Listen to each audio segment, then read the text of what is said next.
Hello, I am Neeta Sharma from Brain League Learning. Today we will learn centripetal force, its formula, and solve two examples.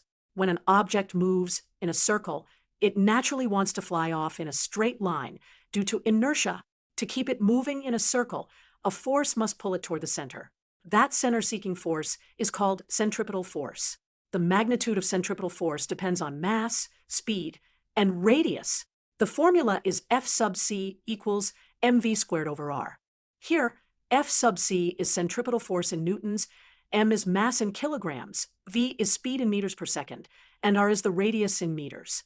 Key ideas: the force points toward the center, the direction of velocity keeps changing, and centripetal acceleration equals v squared over r. Solved example 1.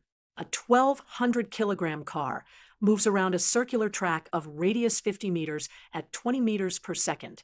Find the centripetal force. We plug into F sub c equals mv squared over r.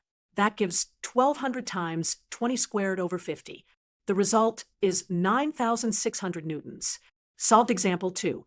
A 0.5 kilogram ball is on a 2-meter string. The maximum force the string can handle is 25 newtons. Find the maximum speed. We solve for speed. Start with F sub c equals mv squared over r. Rearrange to v equals square root of F sub c times r over m. Plug in the values. F sub c is 25, r is 2, and m is 0.5.